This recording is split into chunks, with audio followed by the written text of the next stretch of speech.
নমস্কার দর্শকবৃন্দ, নিউজ পরাগ দর্পণ স্টুডিও থেকে সবাইকে শুভেচ্ছা। গত 26শে জানুয়ারি প্রজাতন্ত্র দিবস উপলক্ষে অল ইন্ডিয়া ফরওয়ার্ড ব্লক এর শাখা বরাকভ্যালি অগ্রগামী শ্রমিক ইউনিয়নের উদ্যোগে পুরস্কার বিতরণী অনুষ্ঠান আয়োজিত হয়েছে।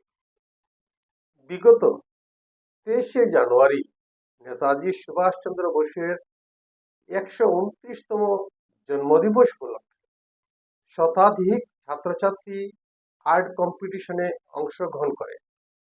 তাছাড়াও মিউজিক্যাল চেয়ার, ড্যান্স কম্পিটিশন সম্পন্ন হয়েছে।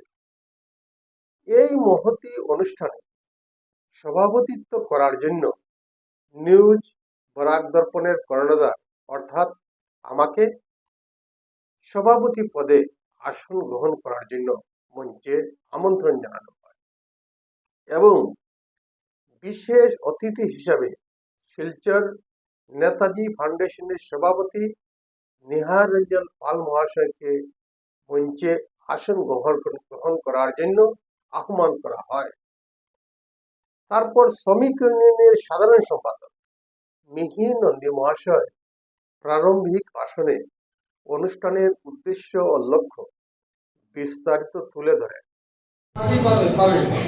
রাষ্ট্রীয়ভাবে আজকে আপনারা যারা ছেলে মেয়ে রয়েছে, যারা গার্জিয়ান আছে তাদের বলছি, আজকে বেশিরভাগ গার্জিয়ানই ছেলে মেয়েকে নিয়ে স্কুলে নিয়ে যাওয়া আর প্রাইভেটে নিয়ে যাওয়া আর বাড়িতে দিনে রাত্রে পড়ানো। আগে ছিল পাঠ্যপুস্তক, এবার তো মোবাইলে চলছে।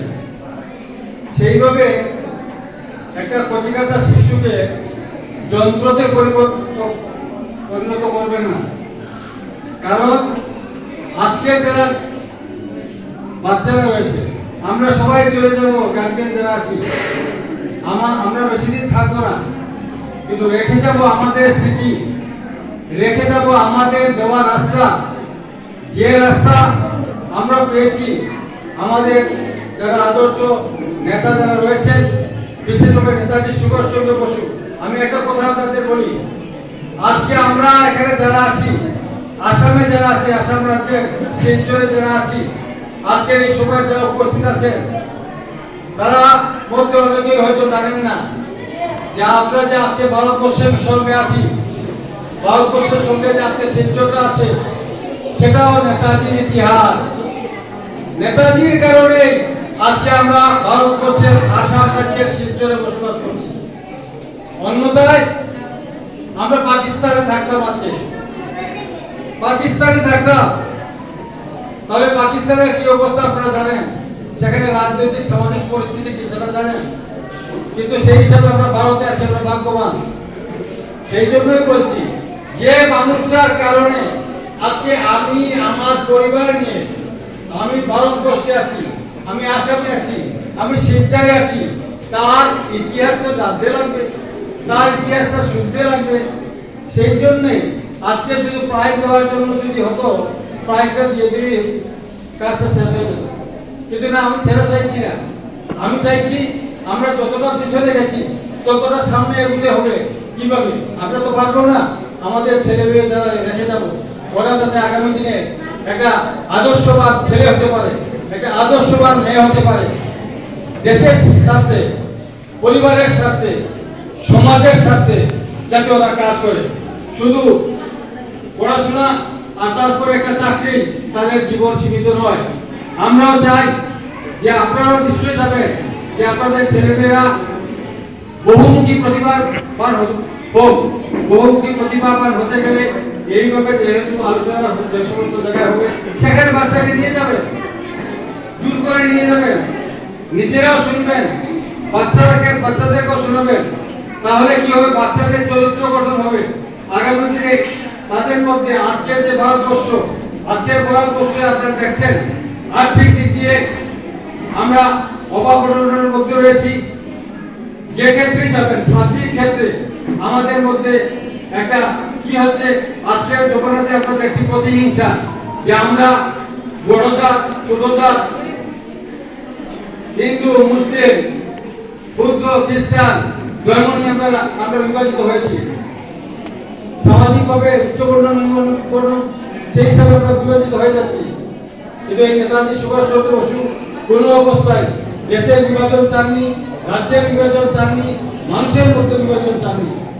তাই এই মহাপুরুষের আজকের এই পুরস্কার বিতরণী অনুষ্ঠানে আমরা যারা উপস্থিত, আমি সবাইকে অনুরোধ করব যে বিশেষভাবে নেতাজির যে সমস্ত পুস্তক রয়েছে, আমি আরেকটা জিনিস আপনাদের বলতে চাই, যারা নেতাজি নিয়ে চর্চা করতে চান, বাচ্চাদের চিন্তন মন্থনে নেতাজি সম্বন্ধে ওয়াকিবহাল করাতে চান, করজোড়ে আপনাদের বলছি, আপনারা নেতাজি সুভাষ ফাউন্ডেশনের একটা অফিস রয়েছে অগ্নিকাপট্টিতে।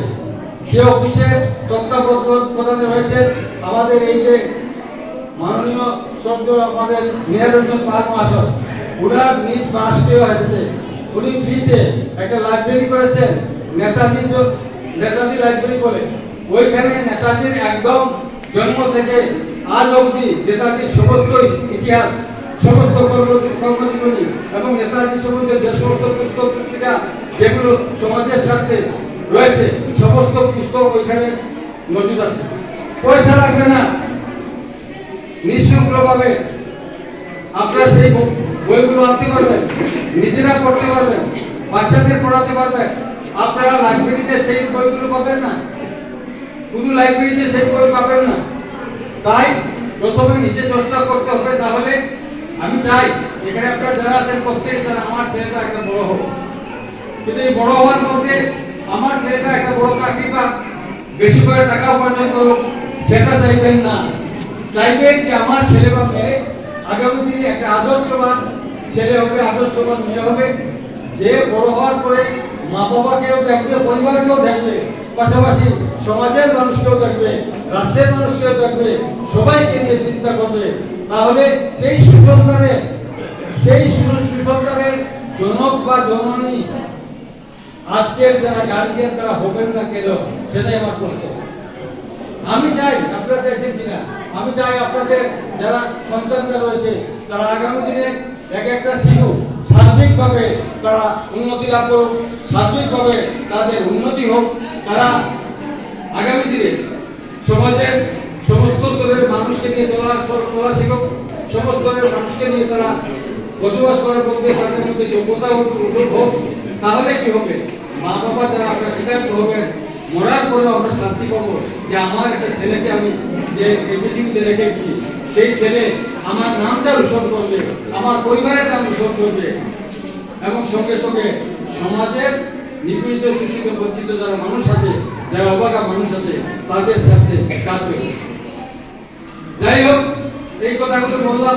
আপনারা এখানে যারা এসছেন, আমি ভাবছি সবাই আমার পরিবারের লোক, সেই হিসাবে আপনারা অন্যভাবে জিনিসটা নেবেন না যে আমরা দেশকে এখানে পুরস্কারের জন্য উপদেশ দেওয়ার জন্য নয়।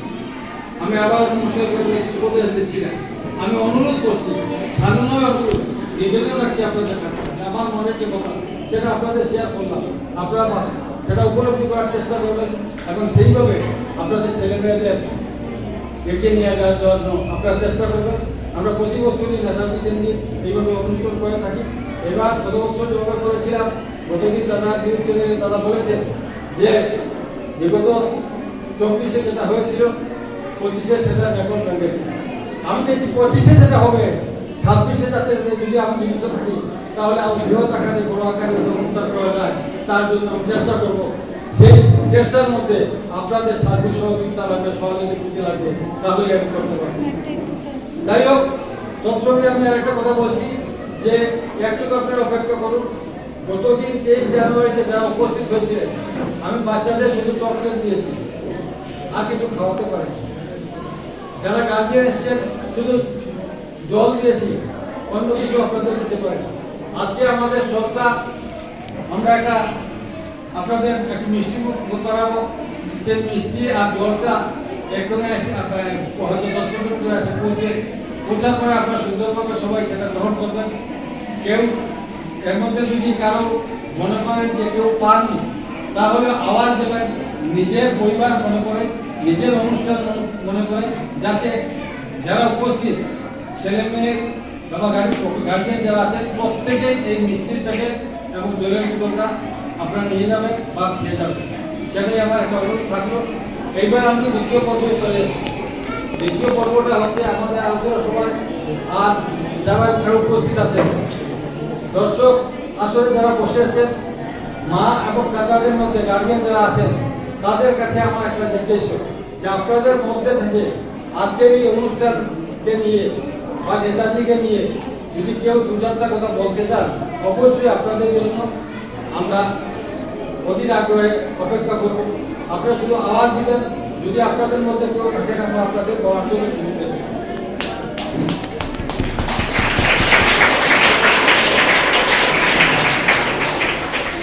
তারপর বিশেষ অতিথি নিহারঞ্জন পাল মহাশয় কি বলেছেন ভিডিও ফুটেজের মাধ্যমে আপনারা শুনে নিন।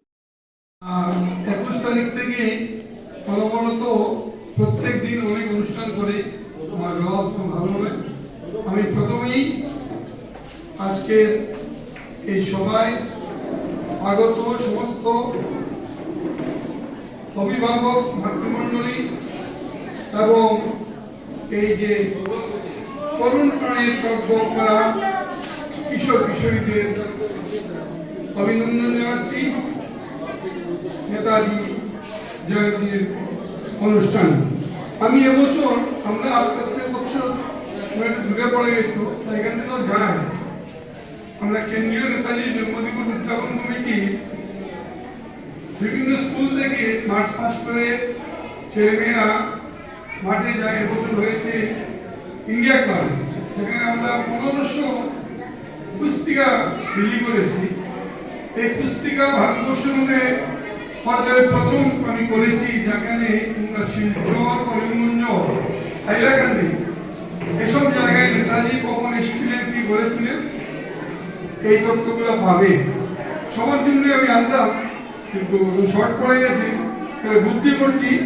আমি একটা প্রশ্ন করছি, আমি আলোচনায় একটু পরে আসবো, 5 মিনিটের মধ্যে বইগুলো দিয়ে দিই, যত করে নিবে পড়বে। একজন এক ফ্যামিলি দিয়ে একটা বই নিয়েই হবে। এখানে নেতাজির জন্ম থেকে তার বিমান দুর্ঘটনা পর্যন্ত প্রত্যেকটা গুরুত্বপূর্ণ ঘটনা কালাধিক্রমিক আমি রেকর্ড করেছি। যারা ছাত্ররা আছো বা ছাত্রীরা আছো, কে বলতে পারবে নেতাজির পুরো নাম কি? নেতাজির পুরো নাম যে পারবেন না, নেতাজির নাম কি? হাত তুলো, বলো বলো। সুভাষ চন্দ্র বসু। হাত তো জানো না? নেতাজি নাম তো জানো না? বলতে পারলে না? যে যে বলছি বলতে পারলে তো সবাই বই নিয়ে যাও। পরবর্তীতে প্রশ্ন করবো, রাখবে। হ্যাঁ, এখন বলেছি, আগে বলতে পারবে।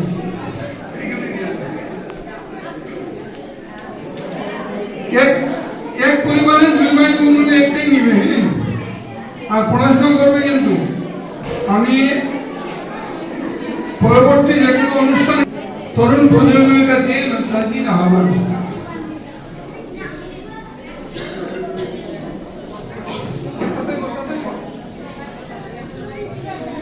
বইটা তোমরা খুচরা দেবে, বাড়িতে নিয়ে গিয়ে পড়বে সুন্দর করে। এখানে তারিখ অনুযায়ী প্রত্যেকটা ঘটনা দেওয়া আছে নেতাজি জীবনে। ওই আগে যা বাচ্চারা বেশি হচ্ছে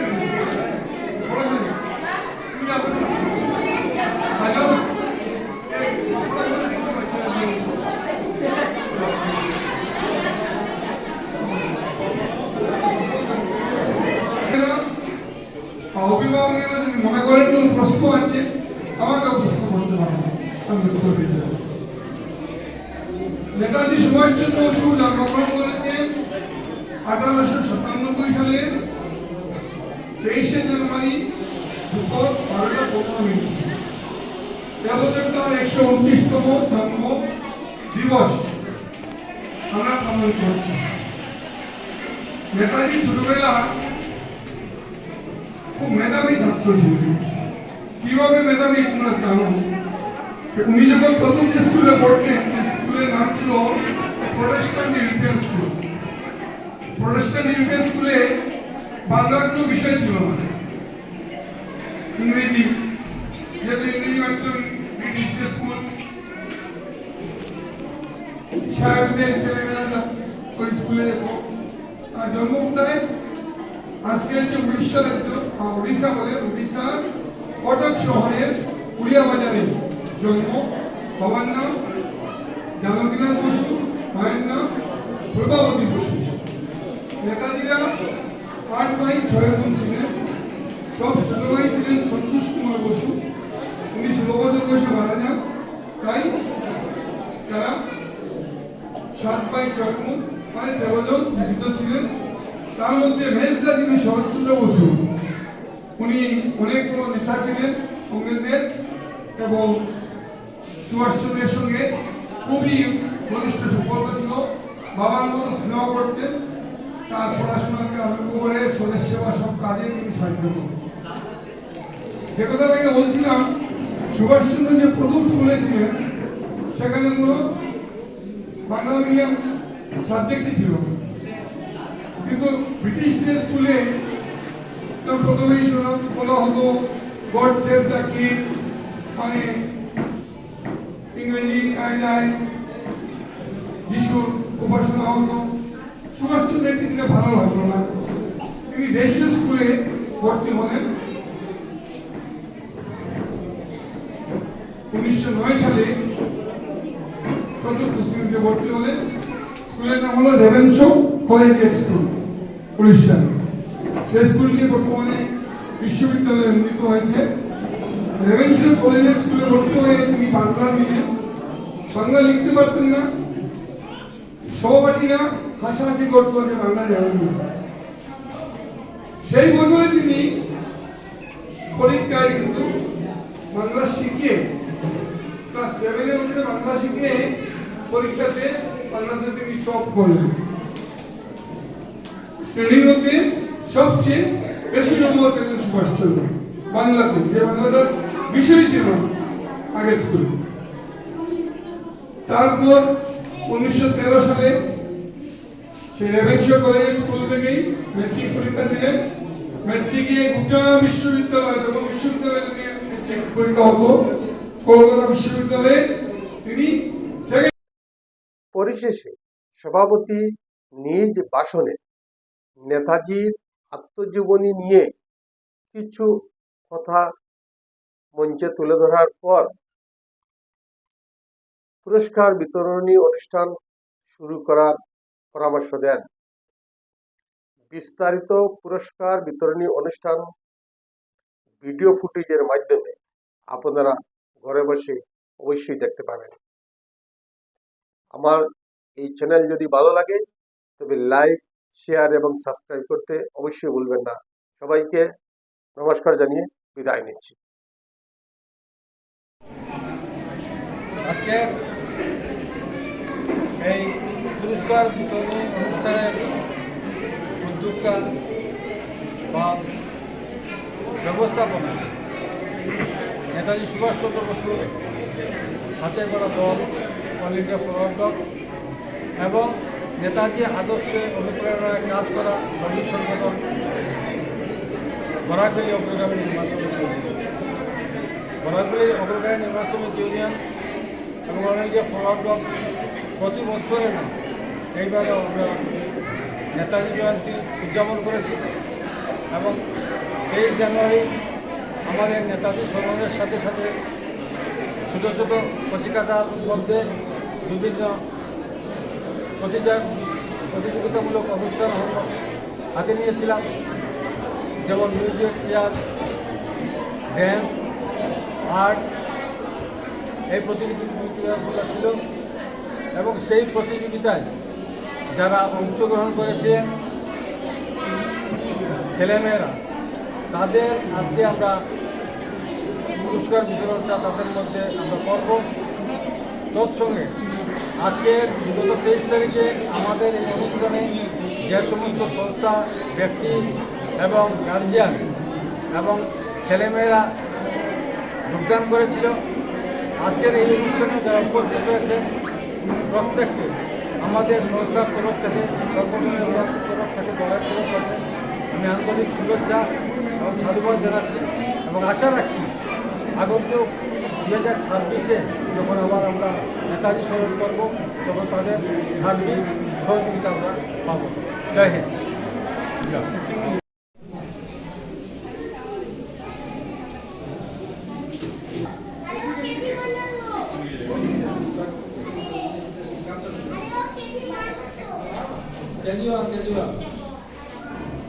কেজিওয়ান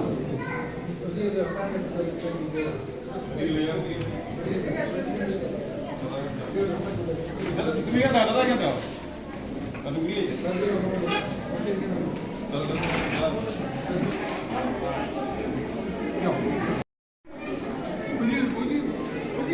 এইদিকে এইদিকে এইদিকে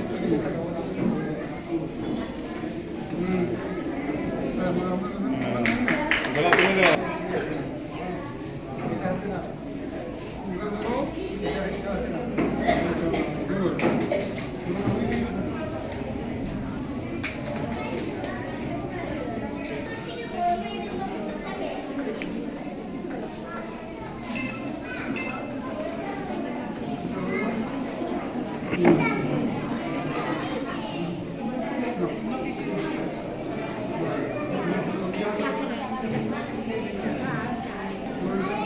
গ্রুপ বি ফার্স্ট প্রাইজ পেয়েছে দিবাংশু দে, ক্লাস 2।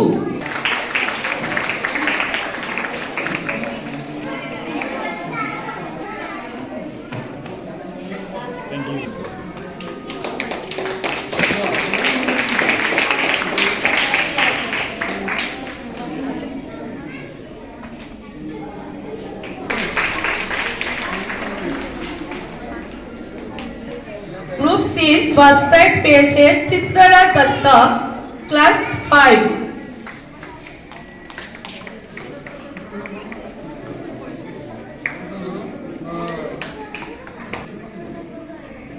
সুস্মিতা কংস বণিক।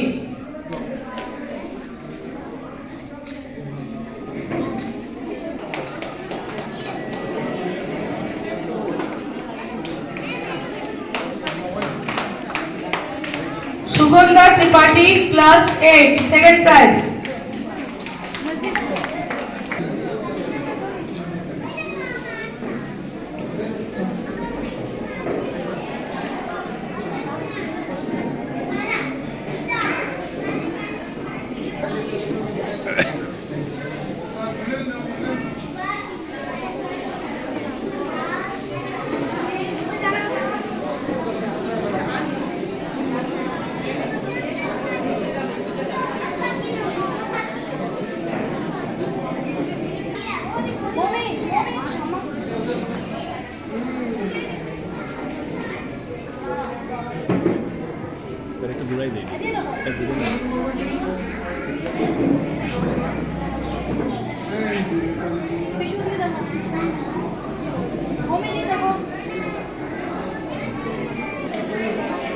স্পেশাল প্রাইজ শাশ্বত।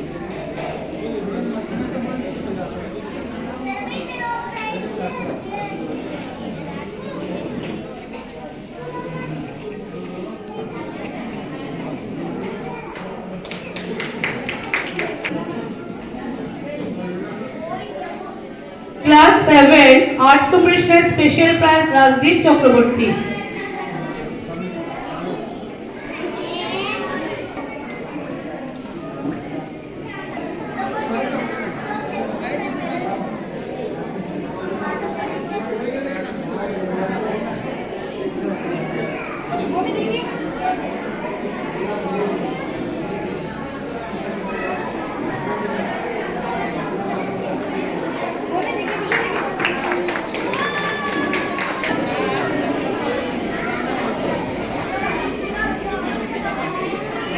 গ্রুপ বি ডান্স কম্পিটিশনের first prize Mamon Das.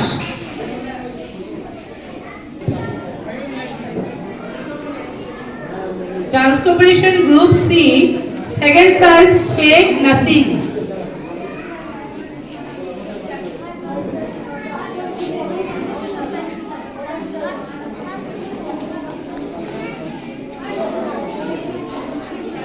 C dance competition at first prize Devashish Das.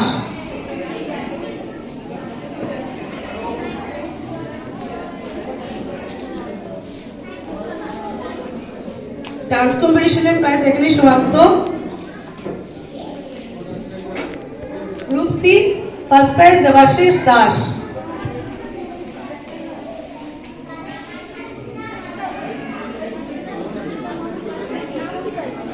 Musical chair group A third prize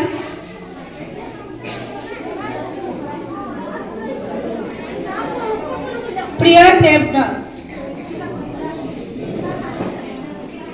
Debashis Das.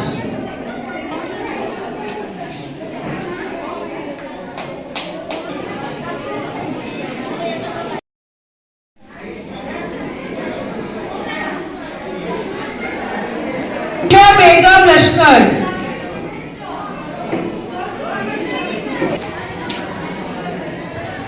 টুকলু Nath.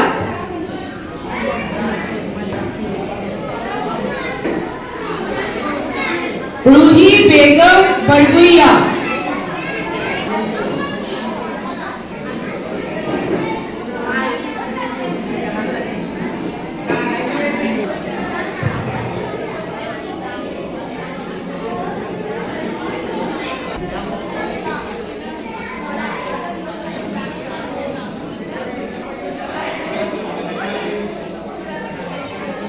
Ayush दास।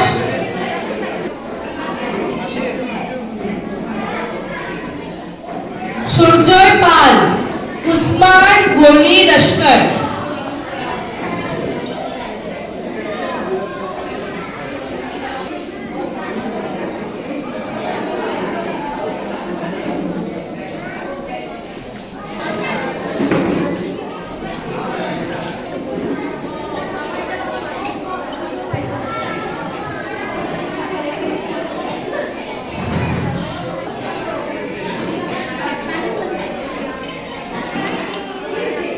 শিবদীপ পাল। কন্যাশ পাল।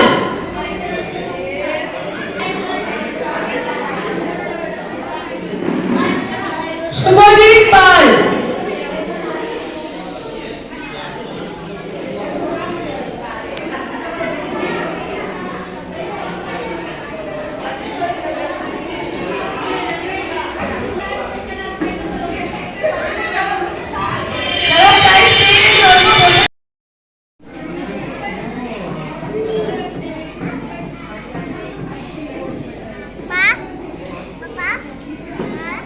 মামা পাচ্ছে